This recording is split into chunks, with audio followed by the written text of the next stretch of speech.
Hi everybody, it's Sally from Sallystampers. Thank you for joining me today. Today I'm bringing you an old project remade in new product, slightly larger, and so this is my large napkin fold box. It is a basic box, but inside my lid fits really snug.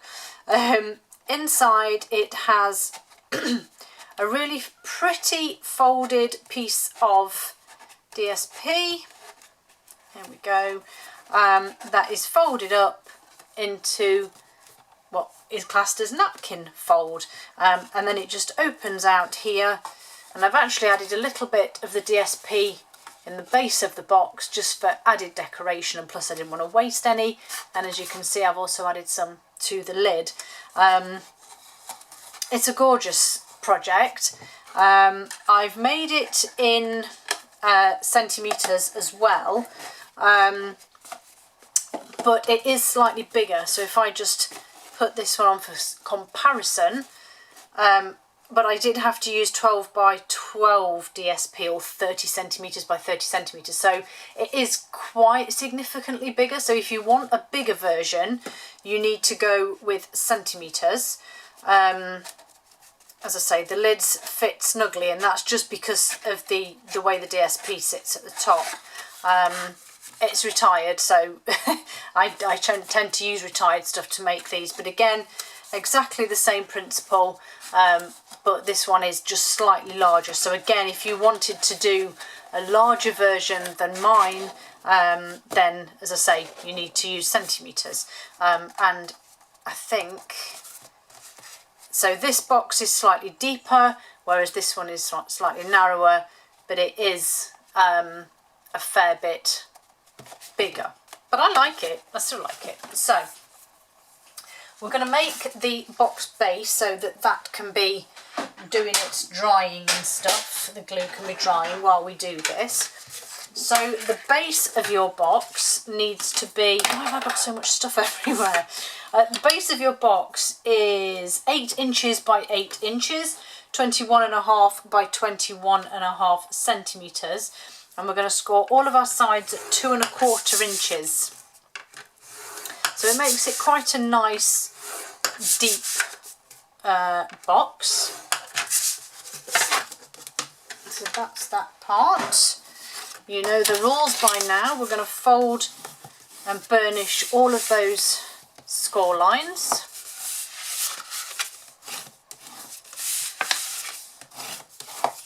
And then, oops, must have some adhesive still on my good paper there. Then we're going to cut the 4 corners into wedges all the way along.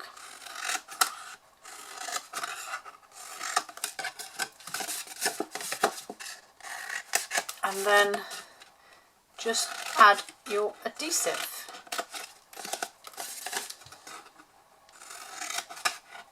Now, when I made my other versions, I did the DSP part first, so that allowed me then to have the cut-off sections to stick inside the base.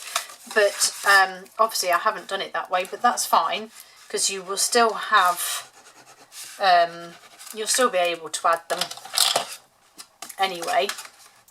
So pop those together, my good old trusty pegs.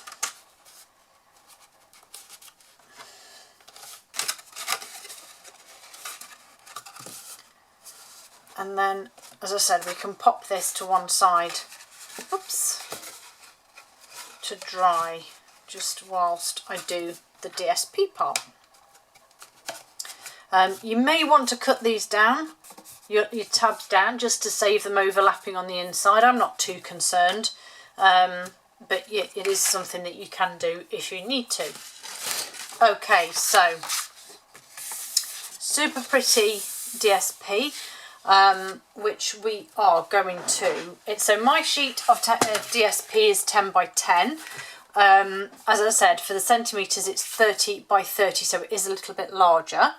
And for mine we're going to score at 2.5, 5 and 7.5 inches, rotate it clockwise and repeat. So 2.5, 5, 7.5. In centimetres that would be 7.5, 15 and 22.5. It's really hard with centimetres because you can't you can only break it down to a certain point, which makes it a bit harder. Right, so then you're going to need your ruler, the dreaded ruler. So we have our score lines, so if I just fold these to show you. So we have our grid of score lines here. I will go over these with the bone folder. This is just so it's easier for you to see what I'm doing.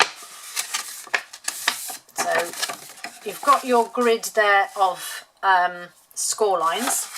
So what you want to do is start in, if you have it sort of in a diamond shape, start at the corner here, and I have a score line here and a score line going across here. So I want this, I can't even see them myself now, this score line here, I can feel it, there it is, to meet up with this one here. So I'm going to score that diagonal, and then I'm going to move up to the next one, which is there and there, and score diagonal again. Same again here, and this is where it gets a bit tricky because of the paper fitting on your grid paper. Score again. Then I'm going to rotate and start again this end. So again, crumbs, really can't see. I should have picked a better paper. So I'm going to score that diagonal and that diagonal, and whoops, that diagonal,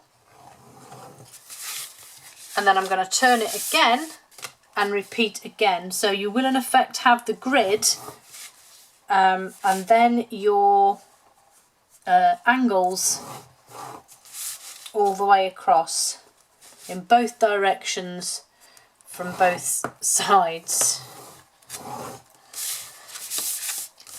It's a little bit, takes a little bit of time, but it's definitely worth it in the end. And once you've started scoring, it's actually easier to see your score lines.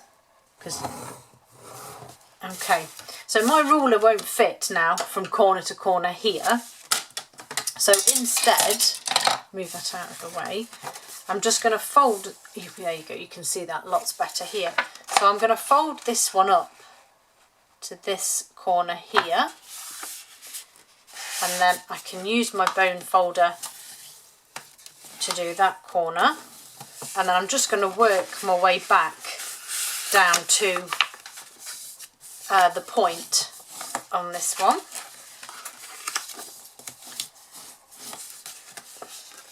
And then just spin it round and do the same this way, because I've already done that long one, so I just need to work my way along down here. And then once you've done that way, you need to fold it over and repeat the opposite way.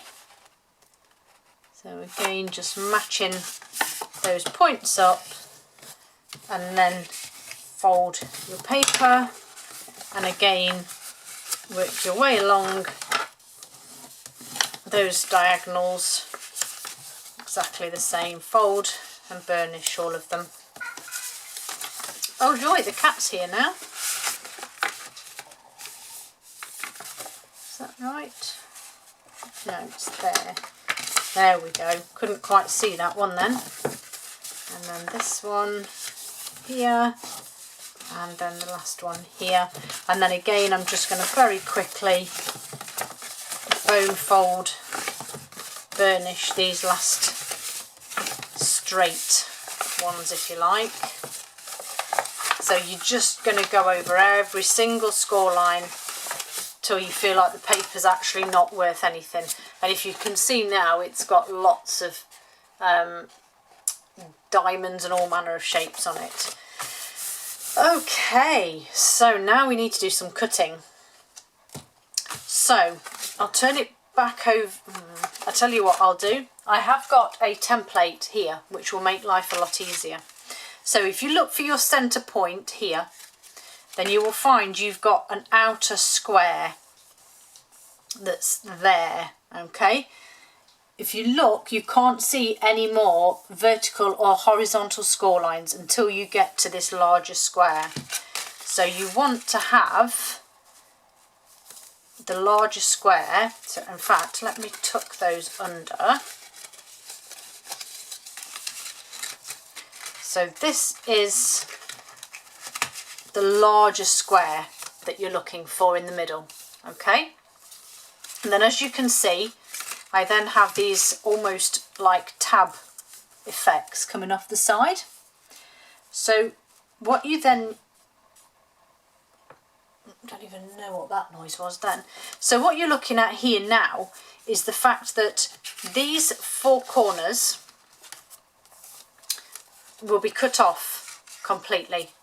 Okay, so if you think of the centre points, top and bottom, and meet them up, these four corners all get cut away. Okay, so you could, I mean, I don't have the brain to do the maths to think, well, I only need that sized paper. So if you can work that out, then fabulous, but truly I can't. I am rubbish. So, whoops. So we're cutting off those four corners. Like I said, we're stuck then with our large square.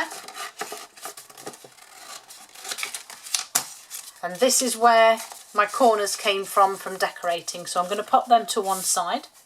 So we have our large square, which is here.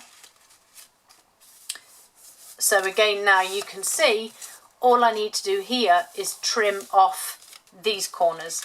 Now, if you want to measure them, then feel free. What you're looking at here again is you've got your 4 points.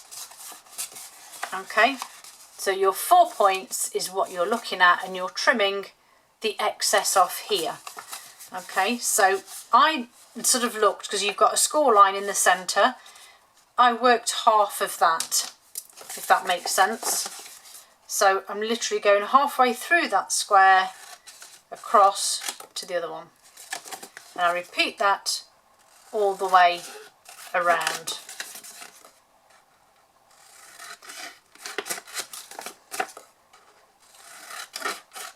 Okay, again, maintaining these triangles for any decorative parts that I need. So we're now left with this tiny piece.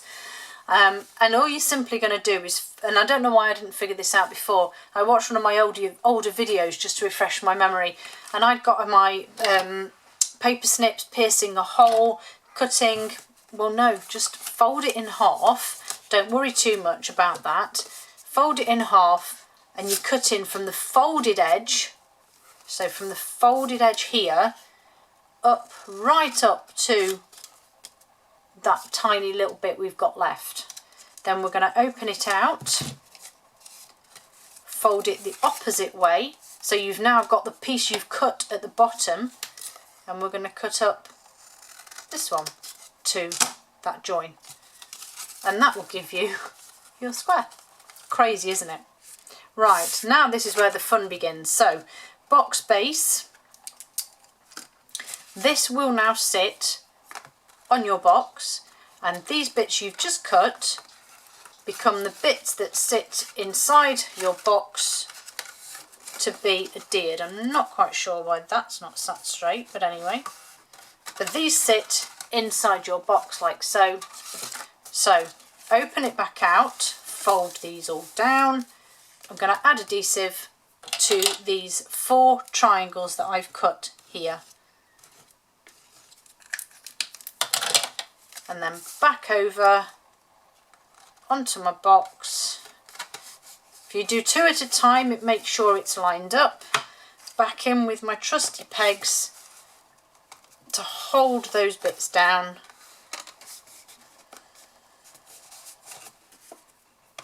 And then my last one, which for some reason just doesn't seem to be anywhere close to being folded properly. Okay, so while that's drying, I'm going to make my lid. And it does pay if you want to make a template, because you can go from your centre, make your square, then your larger square, and then you can know where to cut off. It's a lot easier. So in with my lid. So I need a piece that is 6.5 by 6.5 inches. That's 19.5 by 19.5 centimetres, with a shim in place. We're going to score at 1.5 inches on all four sides, or 4.5 centimetres.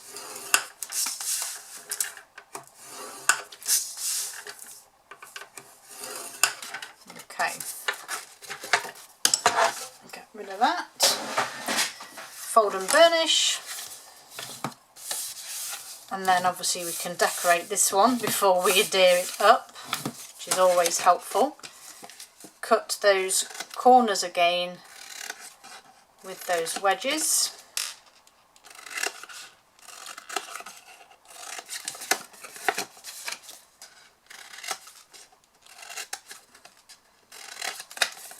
And like I said, at this point you then decorate your lid however you want. So I'm going to bring in one of the small pieces of the triangle, so I have the larger and the smaller ones. So the smaller one I'm going to use, add some adhesive, and then I'm just going to attach that, please be quiet pussycat, into the corner. If you need to trim these to make sure your edges are straight, then obviously make sure you do that before you adhere it. So there's my lovely pattern. I'm actually also, while I'm here, going to grab these two pieces here, and I'm going to stick them into the base. And I'm tempted to go, no, I'm going to stick with the grey showing. And then again, just a bit of adhesive on those. This is why I said it was a bit easier to do before you built the box up, but it will still work perfectly fine, because you can just push them, especially with some wet glue, push them into the corners. All sticky from glue for some reason. I don't know how I managed to get so gunked up, but anyway. And there you have your pattern in the bottom, so waste not, want not. Bring my lid back. Okay, so Nature's Prints and the Natural Prints dies. So I need this little beauty here, and I'm going to use these two sprig type bits here, if I can even get them. Okay, so move that to one side. I need a bit of basic white. That's not quite the right size. I have bits of scrap over here just on standby. Right, so bit of white, bit of grey, bit of grey. That can move for a minute. So just bring this in. As I say, I have had this out all day because I've been filming all day, otherwise I would use the smaller one. So I'm actually going to pop this one and these through first. And the nice thing is I'm not having to match or line anything up, so I literally just stick them on the card and run them through. Oh, please be quiet pussycat. And then again, basic white with just that sentiment type piece. You'll notice I've not stamped on it yet because I'm just going to run it through like so. So those are those pieces. I don't need that. Take those off. Then there's that one. And there's that one. So then I cut this piece in half with my trimmer. So I've literally just lined the groove of this piece up here with my track on my trimmer and cut it in half lengthways. I then need my gorgeous grey granite, my favourite of all the greys. Hello there. Hello there. Okay, having issues with getting this off. There we go. And then just simply stamp my sentiment in the middle. That's the easiest bit of stamping ever. And then I'm literally just going to put a thin line of glue there. Then this one sits on the top, and I'm just sort of lining up the corner of this curve, the corner of the curve there with the curve on the grey, and then repeat that on this bit.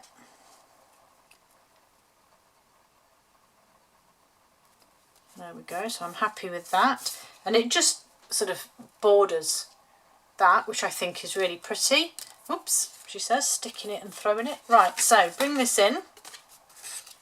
Now obviously this piece has got score lines on it, and the best way I found of hiding that was to literally stick an element over the top. You know, I mean, why not? And then just a little bit more adhesive there. You might need to trim the bottom of this, it depends. And then I'm just sitting that one almost in the gap, and then some dimensionals on here.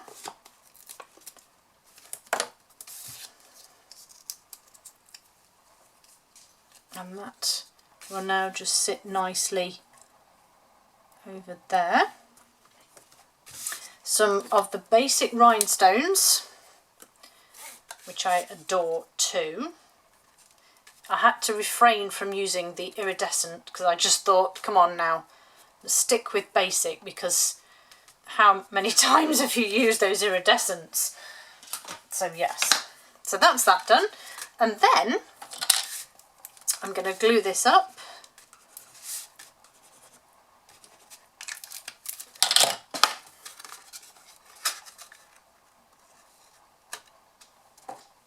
Like so. The cat's coming back. I think he says it's his lunchtime actually.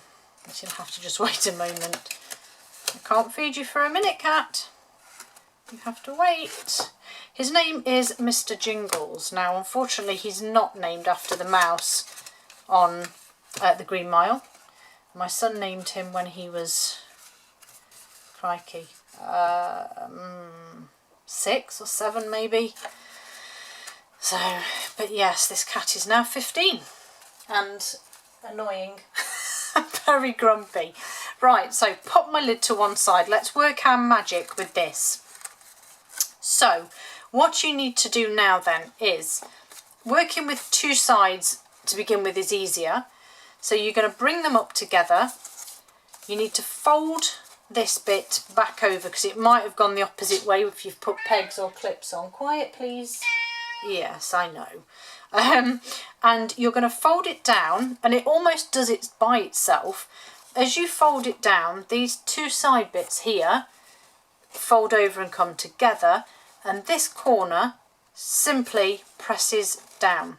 Now this is where you'll find your scoring is totally shot because it doesn't go straight, but that's the effect we're going for. Okay, and then you can then just work your way round. Just push this corner bit and sort of tell it, be the boss and tell it where it needs to go. And then this side, push that one down. Try and keep them together because it is what makes it prettier.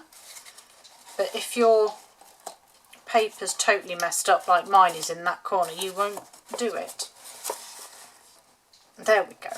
And so that now is your box. And then we can hopefully pop the lid on. Now it will be a snug fit, but it's because the way the paper sits as well. But it will hold all of the DSP in place. So don't be afraid of sort of pushing a little bit just to get it flat. But there you have it. Those are my large napkin fold boxes. Hope you love them. Thank you for joining me and see you all very soon.